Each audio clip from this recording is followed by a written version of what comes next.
Oh, Tim from Fair Play Now on the 7th of March 2022, and it's a really sunny, almost spring-like feeling day today. Really nice. And that's not what I want to talk about. I want to talk about a certain problem from a certain perspective today. And the problem, well, it's a thing called problem reaction solution. And you might have heard of this. Certain other truthers talk about this sometimes. And it's where someone with some kind of vested interest somewhere starts going on about a problem that might be soon to happen or is about to happen, and then they wait for you, the audience or the public, to come out with the appropriate and desired reaction, which is normally oh my goodness gracious, what do I do about this problem, that kind of thing. And then up they pop with the solution, and it's a favourite tactic of the powers that shouldn't be, and we've seen it used by them so much over the last couple of years. With the whole lurgy thing, that was the problem, and sure enough, the reaction from the general public was what they wanted.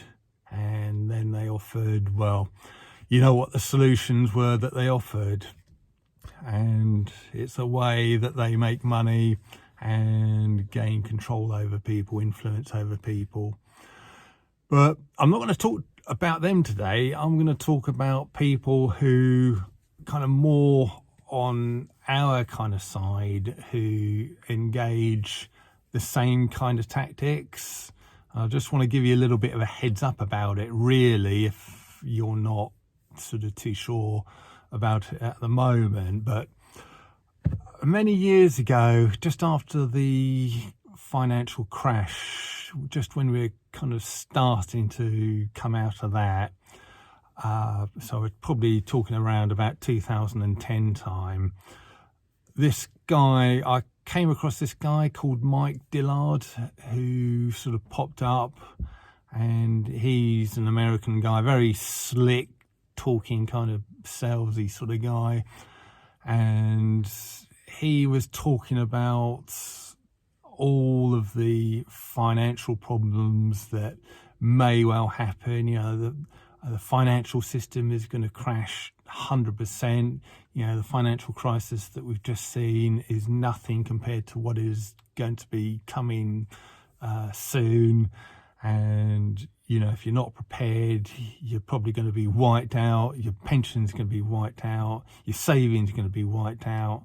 And, you know, you're probably going to find it very difficult to put food on the table.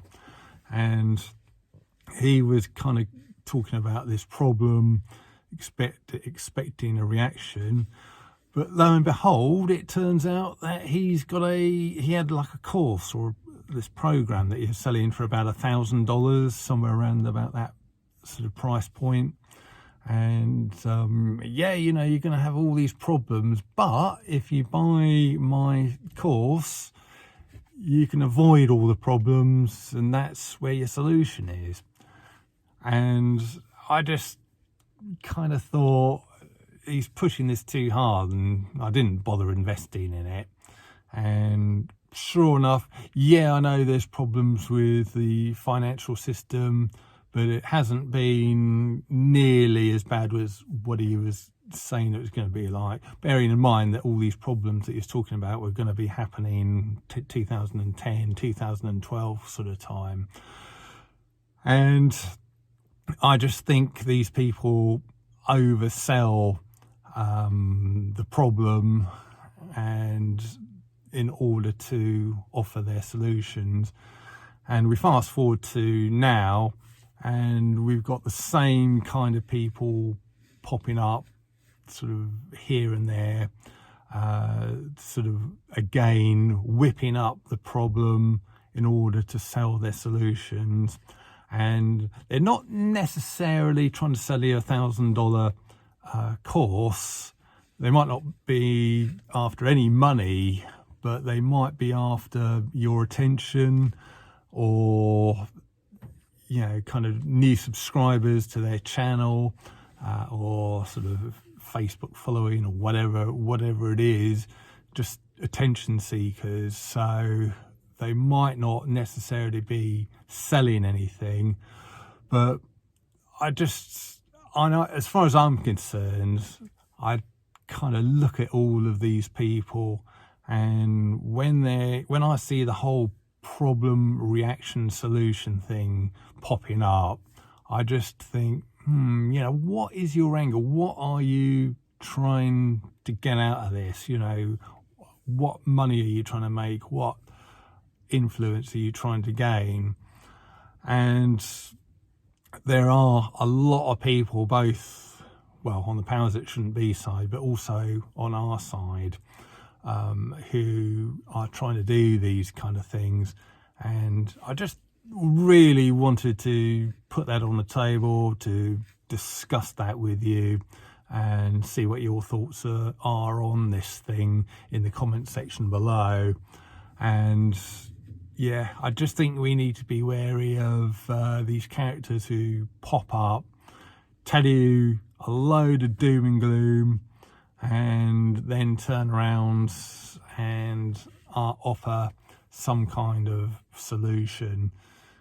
And you just have to think, what is behind it? What is their reason? And there's plenty of people who are doing it from the goodness of their hearts, because they want to help people, but that's not always the case. And there are nefarious people out to make a quick buck, or whatever you want to call it, not only on the powers that shouldn't be side, but on our side as well. So I'm not going to name any names. I can think of a couple of people. There is one guy who is kind of always full of doom and gloom about the food kind of chain sort of side of things. That's going to collapse and we're all going to starve to death. And I'm not going to name his name, but you just think, really, we've got to watch out for this kind of thing, the possibility of it. And there's no doubt that there's kind of pressures on the food supply system. But one of the reasons why, at least here in the UK, we've got kind of all sorts of little bits of grassed area, public grassed area, as you walk down the road, or along the pavements, which in this country is the thing you walk on beside the road. We call that the pavement here, and then what you drive along is the road. I think it's different in the States and things. But on our pavements, a lot of the time you've got the tarmac bit that you walk along, and then you've got a grass bit between where you walk and the road as well. And then, I'm sitting right in front of one here, so like a grassy bank, which is just like public land. And these are all over the place, all over the whole UK. And they're there because if there's any kind of food emergency, people can just plough them up, plant things, and then just grow their own food in these readily available, very, very common sort of bits of land. So it just takes a bit. And then we've all got our gardens as well, or many people have, not everybody, but many people have got gardens as well. And that's what they're designed for, to grow food. So if things got really bad, we could just plough up all these things, get a bit of knowledge off the internet, and hopefully start growing a bit of food. So I think, these people who talk about food supply problems, for instance, are a bit too doom and gloomy for my liking.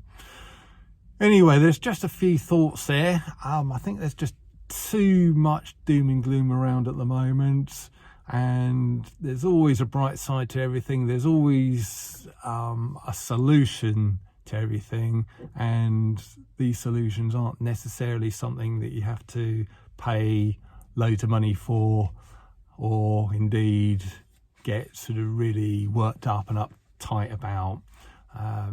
You know, it's just a question.